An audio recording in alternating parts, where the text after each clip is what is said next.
All right, so today we're going to be finding factors, roots, and zeros. So when we talk about factors, typically we're talking about factoring a quadratic polynomial. And any quadratic polynomial is going to have a highest degree of 2. So your standard quadratic polynomial is going to look like ax squared plus bx plus c is equal to 0. And mainly, today I want to concentrate on factoring this. And when you do factor this, you're going to get what are called roots. And these are going to be the numbers where for f of x being this quadratic polynomial, ax squared plus bx plus c, they are all the numbers c, where when you put c in, you get out 0. So these are going to be x values that make the polynomial equal to 0. And these are called roots. They are also called zeros. And they are also called x-intercepts. And we call them x-intercepts because these are the x values where the function crosses the x-axis. Additionally, we also want to find the discriminant. The discriminant is given by delta equals b squared minus 4ac. And this is called the discriminant.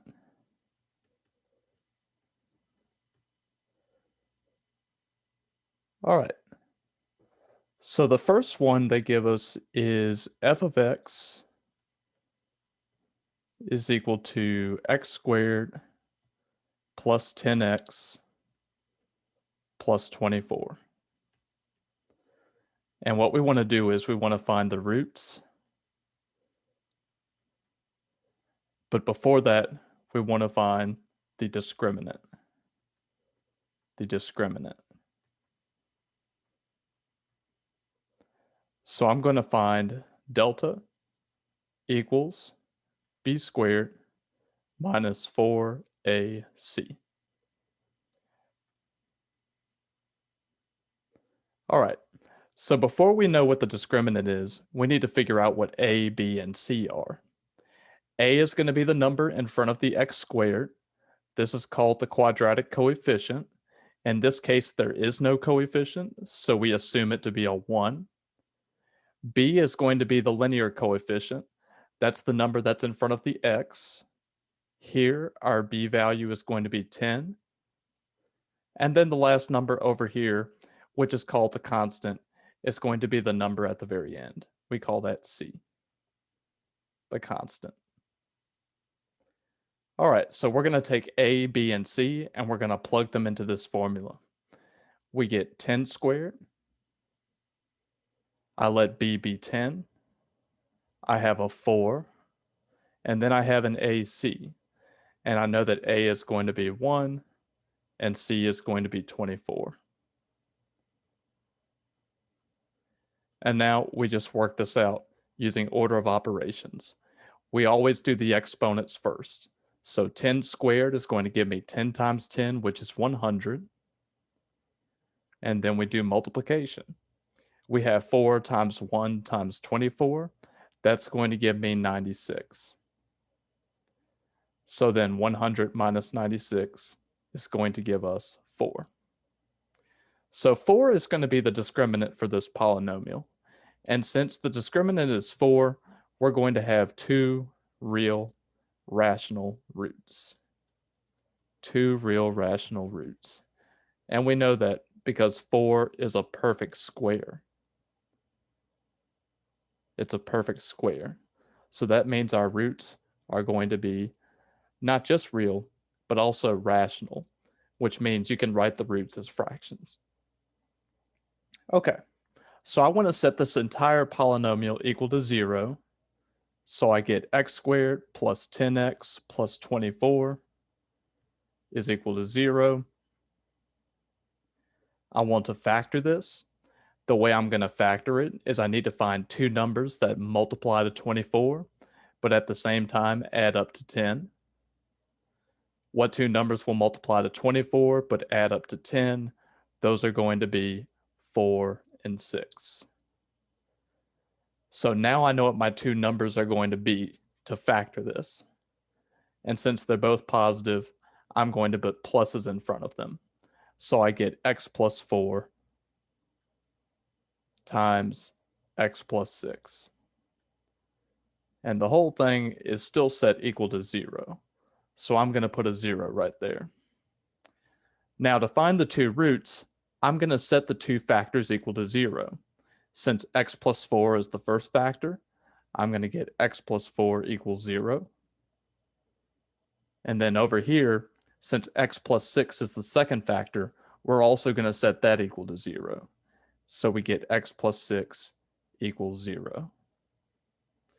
All right, so at this point, I can solve for x by subtracting 4 on both sides. And when I do that, at the very end, I get x is equal to negative 4.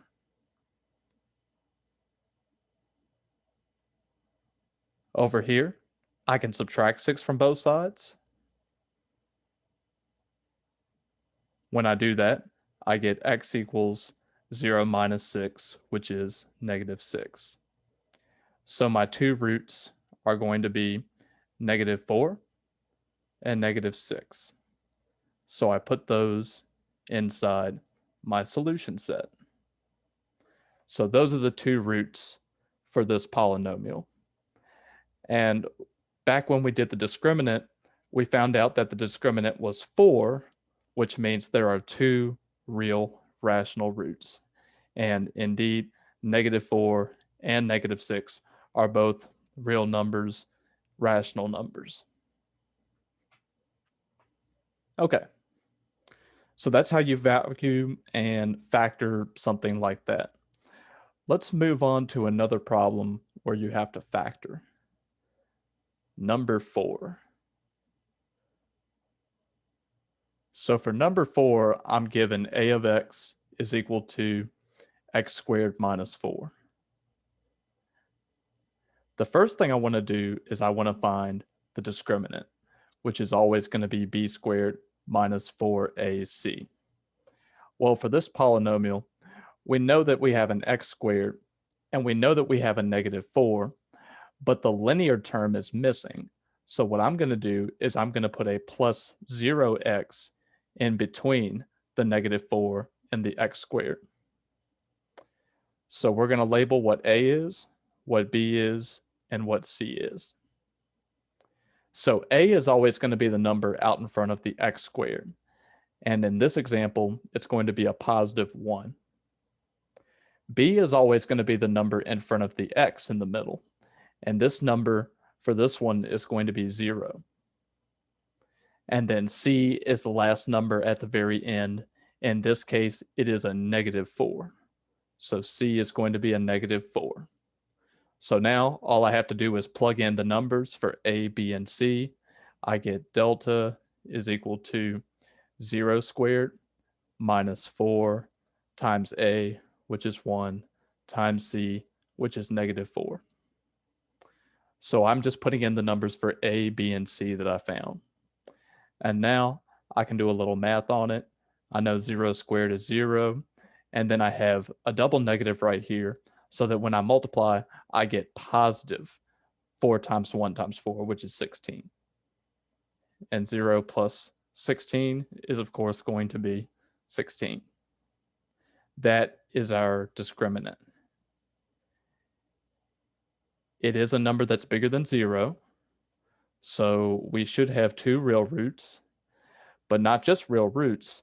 They should also be rational because 16 is a perfect square.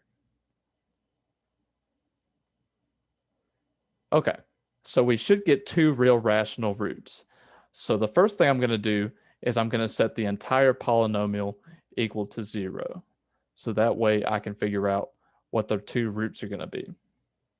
So I set the entire polynomial equal to 0, and I need to factor the left side. Well, this is difference of squares.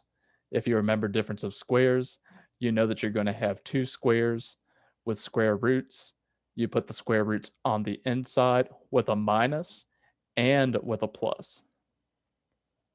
So we need to find the square roots of x squared and 4. Okay, so the square root of x squared is always going to be x, and the square root of 4 is going to be 2. And then we put the minus and the plus in between to get the two factors.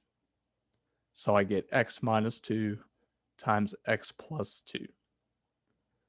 And then the whole thing is still set equal to 0 because we have this equals 0 right here. So now I'm going to take both of the factors and set them equal to 0. So I get x minus 2 equals 0, and I get x plus 2 equals 0. So now I can solve them both. On this side, since I have a minus 2, I'm going to add 2 to both sides. Over here, I'm going to do the opposite. I'm going to subtract 2 from both sides.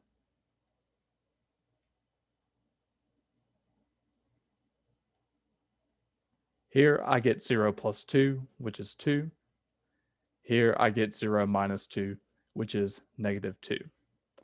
So now I know what my two roots are going to be, 2 and negative 2, since those were my answers. They are real numbers, and yes, they are rational numbers. All right, so that's another factoring example. Next, let's do a Gcf factoring example. This is going to be number 5 from the classwork. For this one, I have x squared minus 5x, and I want to find the discriminant first, b squared minus 4ac. So delta is going to be equal to b squared, b in this case being negative 5, negative 5. And then over here, we have 4ac, where a is 1, and c this time is 0, because there's no constant over here. Negative 5 squared is going to be positive 25, and I still have a minus 4 times 1 times 0, which is all just going to be 0, since I'm just multiplying by 0. And then 25 minus 0 is 25. So this is going to be my discriminant. It is greater than 0, so I should have 2 real rational roots. And I do say rational because 25 is a perfect square. Okay, so now I can factor this by setting it equal to 0. So I get x squared minus 5x equals 0. I notice that these two terms, they both have an x in common. So I know I can take an x out. When I do that, I'm left with an x minus 5 on the inside.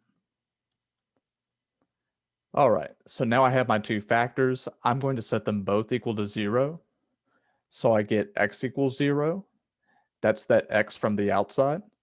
And then x minus 5 equals 0 is going to be from the second factor. This one right here is already solved for me, so I don't really have to do anything. But over here, I do have to add 5 to both sides. I get x equals 0 plus 5, which is positive 5. So my two real rational roots are going to be 5 and 0. So I put them in my solution set. So those are the two roots. All right, and the last one I'm going to do is number 6.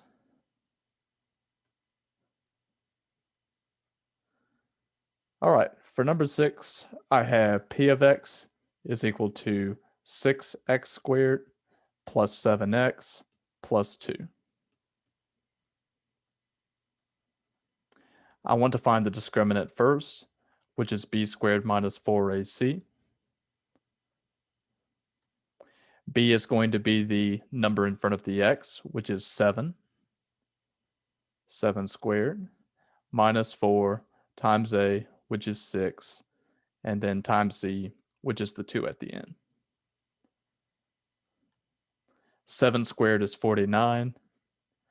4 times 2 is 8. 8 times 6 is 48. So the discriminant will be 49 minus 48, which is 1. That is my discriminant. It is greater than 0, so I should have 2 real rational roots. So that's what my discriminant is. And because of this 6 out in front, I'm going to have to do what's called the rainbow method in order to factor this. And I will do that on the next slide. All right, so I have 6x squared plus 7x plus 2. I need to factor this. So I'm going to first draw the rainbow from the first number to the last number. So I have to draw the rainbow from 6 all the way to 2. The numbers that the rainbow hits need to be multiplied. So I get 6 times 2 is equal to 12. That's the number on the top of the rainbow. And that's the number that I need to multiply to. So when I draw my MA chart, I'm going to put the 12 under the M. The number that I put under the A needs to be the 7, since that's the middle number. So I put the 7 under the A. This MA chart tells me that I need to find 2 numbers that multiply to 12, but at the same time add up to 7.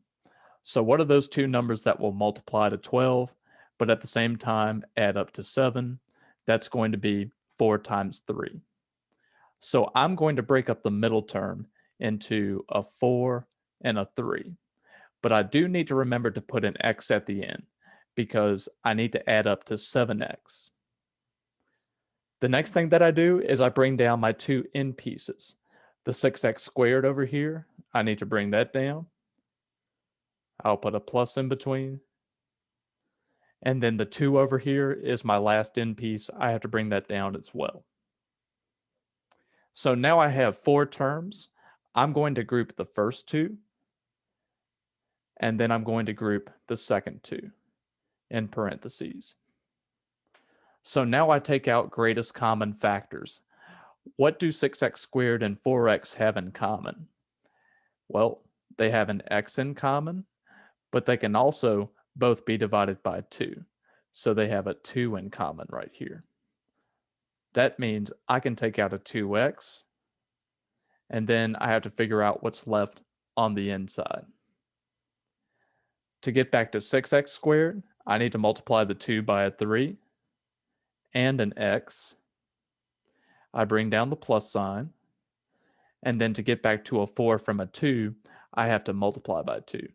So inside the parentheses, I'm going to have 3x plus 2. I bring down the plus in the middle. Over here, what do these 2 terms have in common? Well, they don't really have anything in common at all. But I can always take out a 1 or a negative 1. And that's what I'm going to do here. I'm going to take out a positive 1.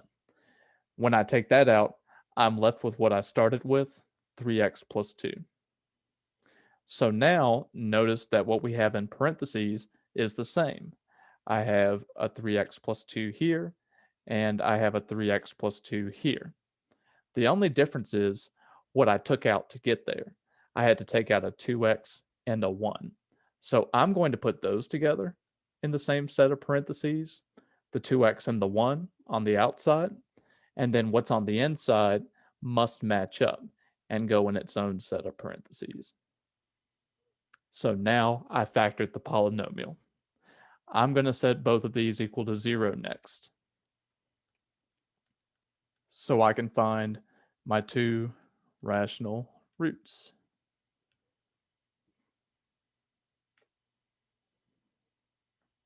Okay, so on this side, I have 2x plus 1 equals 0. I can get the x by itself by subtracting 1 from both sides.